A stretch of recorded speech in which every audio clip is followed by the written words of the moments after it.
Šampaniešu glāzes un dzirkstošie dzērieni tiek nomainīti pret tasītēm, kafiju un teju, un tas nozīmē, ka ir sācies jauns gads. Tātad 2013. Pūķa gads, un tas nozīmē, ka arī šogad notiks rubrika Kafija ar zvaigzni sadarbībā ar Double Coffee.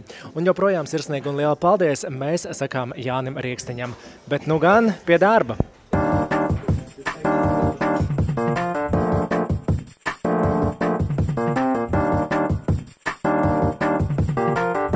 Protams, jaunā gadā mēs sākam visu no sākuma, viss gandrīz no nulles, un šī ir pirmā intervija gan man, gan, protams, arī cilvēkam, kas ir kopā ar mani, un tā ir dziedātāja Natālija Tumševica. Laimīgi tev jauno gadu!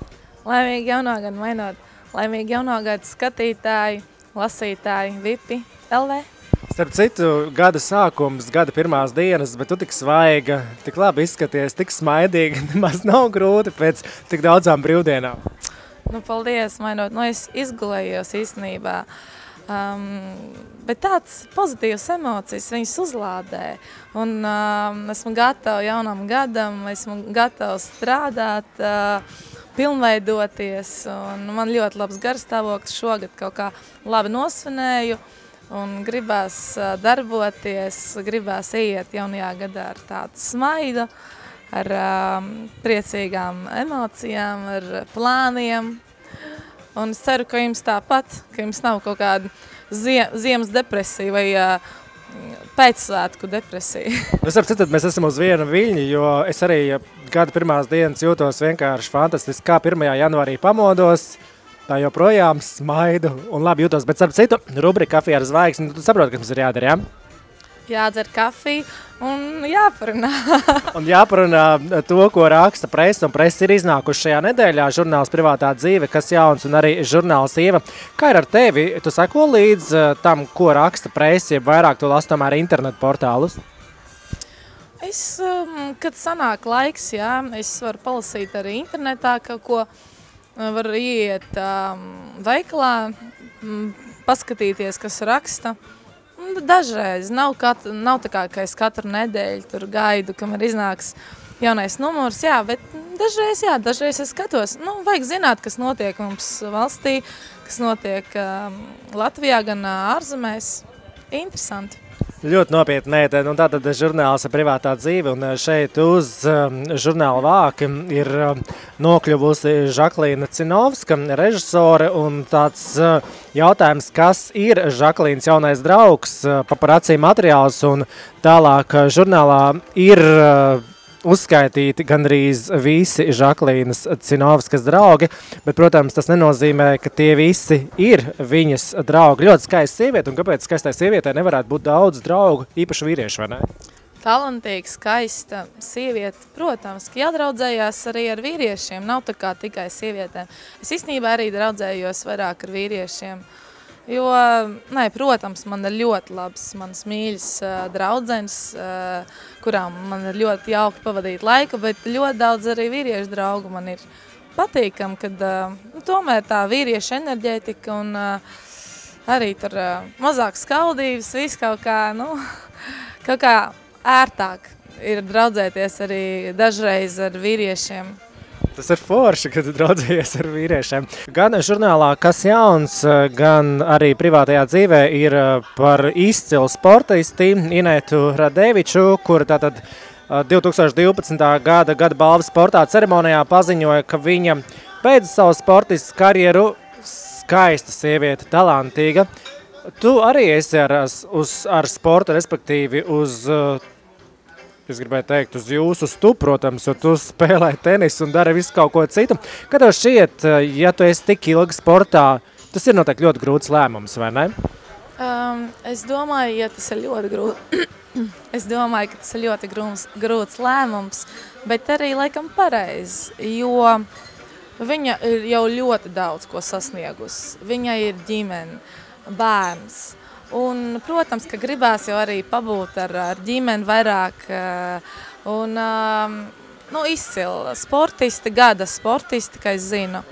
Un tagad laiks, viņai arī jau vīrs arī ir sportists, tā kā es domāju, ka viņi tagad vairāk palīdzēs arī viņam.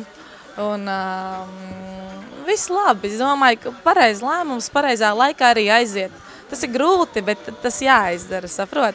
Kad vēl ir tāda formā, kad vēl ir skaista un kad ir gada sportisti. Man liekas, ka ļoti pareiz lēmums. Bet īstenībā to pašu var runāt par jebkuru profesiju un ieskaitot par dziedātājas profesiju, jo mēs zinām, kad ir tādi dziedātāji un tādas dziedātājas, kuras cenšas pēc iespējas ilgāk noturēties uz skatus, un tad dažkārt raksta un runā par to, ka ir tā kā vajadzētu jāmāk smuki aiziet. Kā tev šķiet, tu dziedi tik ilgi, kamēr tu gribi un vari, ja tomēr ir kaut kāds posms, brīdis dzīvē, ka tev ir jāaiziet tā smuki?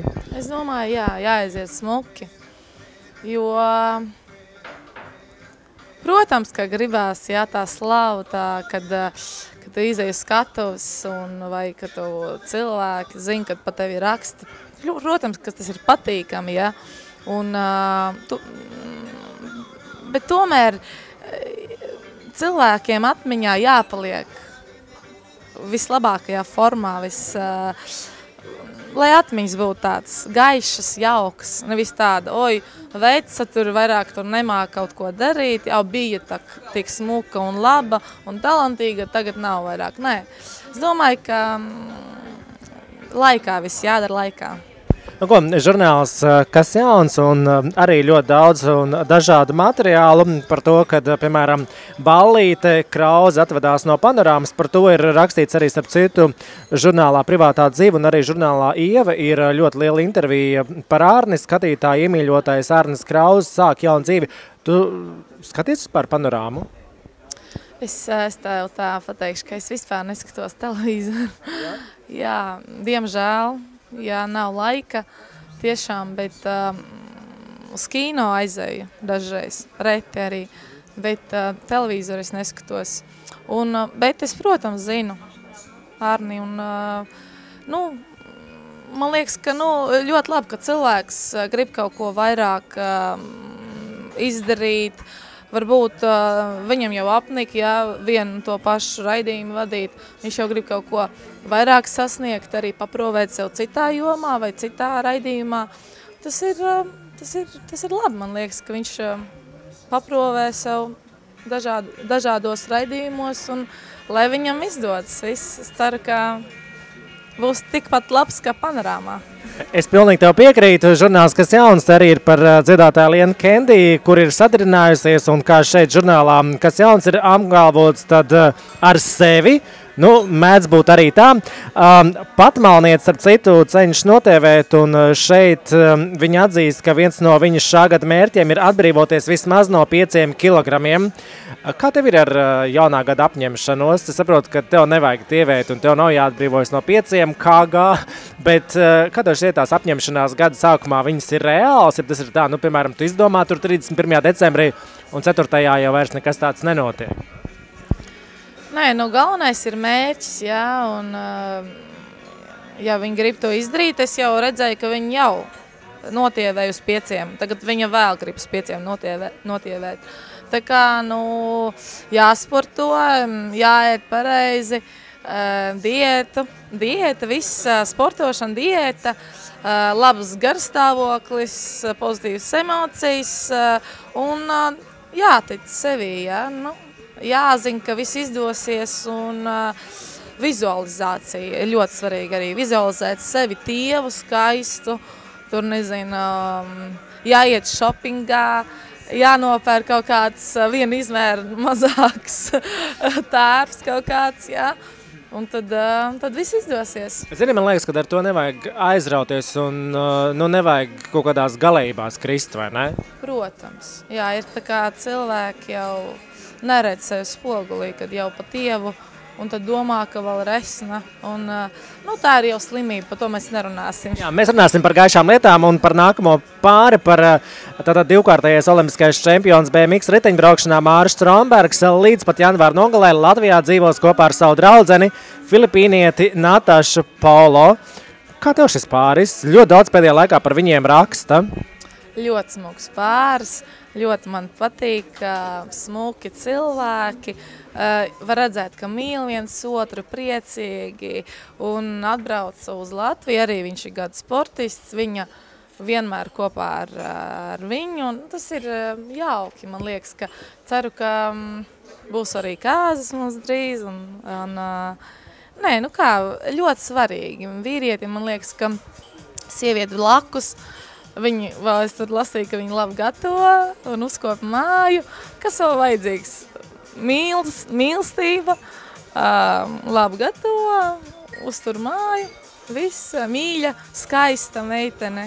Kā tev šķiet, ļoti daudz arī par to tiek rakstīts un runāts, un es zinu, arī psihologiem ir savs viedoklis par to, ka, piemēram, tik krāsas atšķirīgas tautības, kā, piemēram, latvietis un filipīnieti, ka nevienmēr tas ir tas labākais ceļš, ja tomēr, mīlestība tam visam stāv pāri un nav nozīmes nacionalitātei.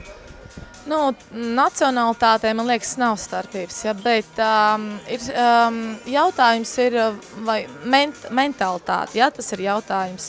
Ja viņi saskan, ja, vai viņiem viss ir labi, ja viņi jūtās viņu ģimenē ērti, normāli, ja viņš jūtās viņas ģimenē labi, ja viņiem nav kaut kādas problēmas mājās, ja, kad jau pagāja tas pirmais, zin kā, ka tāds dzirkstēls tāds pagāja jau, bet, ja viss ir kārtībā, tad super, nav jau starpības, ja, mums daudz piemēram, ka Raimonds Pauls, ja, sieva taču no Odesas arī, vai ne?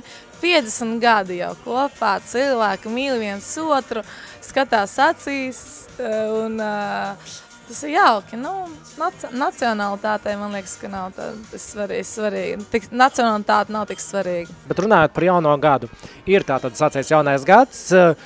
Kādi ir plāni jaunajam gadam? Lieli, grandiozi, kā vienmēr? Nē, visi jau zina laikā. Jā, Liena Skulma, Kristīna Lindenblate un mēs kopā izdomājam uztaisīt pasaules mēroga skaistuma konkursu. To ideju mēs arī īstenosim maijā beigās. Un, protams, gribēs popularizēt Latviju pasaulē, un mūsu organizācija arī nodarbosies ar labdarību arī. Tas ir viss tā saistīts. Kā arī turpināšu nodarboties ar savu pasākumu aģentūru Intriga. Vasarā daudz pasākumu arī jāgatavojās, laika maz jau palicis. Tā kā arī, protams, mūzika man ir vienmēr pirmajā vietā, un, diemžēl, žūrija neizvēlējās manu dziesmu šogad uz Eirovīzijas atlasi, bet cilvēkiem ļoti patīk tā dziesma, un es izdomāju, ka jātais tomēr videoklips, un drīz to arī darīsim, un domāju, ka vajag jau kaut kādas latviešu dziesmas pašai uzrakstīt, un rakstīsim dziesmas, dziedāsim, uzstāsimies, un, protams, priecāsimies par dzīvi, ko darīt vēl atliek. Mūsu mērķis ar tevi šoreiz bija izlasīt to, ko raksta žurnāli šajā nedēļā. Mēs arī esam izpildījuši šī gada pirmo mērķi.